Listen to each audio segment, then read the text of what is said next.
ദൈവനാമത്തിന് മഹത്വമുണ്ടാകട്ടെ. ഇന്നത്തെ പ്രഭാതത്തിലെ ചിന്തയ്ക്കായി ലഭിച്ചിരിക്കുന്ന വേദഭാഗം യോഹന്നാൻ്റെ 1-ാം ലേഖനം 4-ാം അധ്യായം 17-ാം വാക്യം. ന്യായവിധി ദിവസത്തിൽ നമുക്ക് ധൈര്യമുണ്ടാകുവാൻ തക്കവണ്ണം ഇതിനാൽ സ്നേഹം നമ്മോട് തികഞ്ഞിരിക്കുന്നു.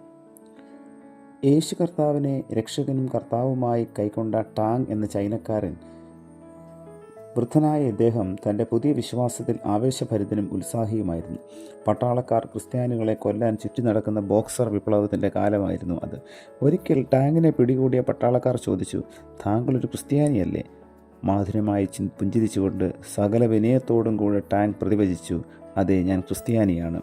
ആ വൃദ്ധൻ്റെ ധൈര്യത്തിലും ആത്മാർത്ഥതയിലും ആകൃഷ്ടനായ പട്ടാള മേധാവി പറഞ്ഞു, നമുക്ക് പോകാം, ഈ വൃദ്ധന് നമ്മോടൊരു ദോഷവും ചെയ്യാനാവില്ല. നന്ദി നിറഞ്ഞ ഹൃദയത്തോടും സന്തോഷത്തോടും കൂടി ടാങ് ഞായറാഴ്ച രഹസ്യ കൂട്ടായ്മയിലേക്ക് ചെന്നപ്പോൾ തനിക്ക് വിടുതൽ ലഭിച്ച വിവരം കേൾക്കാൻ സഭാവിശ്വാസികൾ ആകാംക്ഷാഭരിതരായിരുന്നു. സംഭവിച്ചതെല്ലാം വിവരിച്ചുകൊണ്ട് അദ്ദേഹം പറഞ്ഞു, പത്രോസ് എൻ്റെ കർത്താവും രക്ഷിതാവുമായവനെ തള്ളിപ്പറഞ്ഞത് ഞാൻ വായിച്ചിട്ടുണ്ട്. അവൻ ചെയ്തതുപോലെ ഒരു തെറ്റ് ചെയ്യുവാനും പിന്നെ അതിദുഃഖത്തോടെ കരയുവാനും ഞാൻ ആഗ്രഹിച്ചില്ല. ഞാൻ യേശുവിനുള്ളവനാണെന്ന് ധൈര്യത്തോടെ പ്രഖ്യാപിക്കാൻ തന്നെ ആഗ്രഹിച്ചു.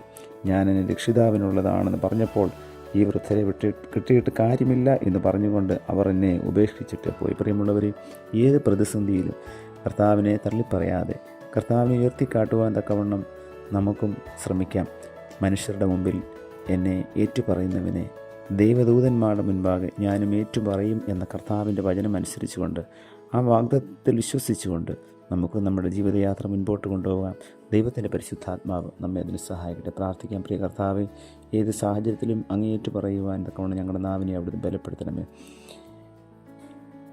കർത്താവെ, അങ്ങ് മാത്രം കർത്താവെന്നും അങ്ങ് മാത്രം ഞങ്ങളുടെ ദൈവമെന്നും എല്ലായ്പ്പോഴും വിശ്വസിക്കുവാനും പ്രഖ്യാപിക്കുവാനും അവിടുന്ന് ഞങ്ങളെ സഹായിക്കണമേ. പുത്രൻ്റെ നാമത്തിൽ പ്രാർത്ഥന കേൾക്കണം പിതാവേ. ആമേൻ.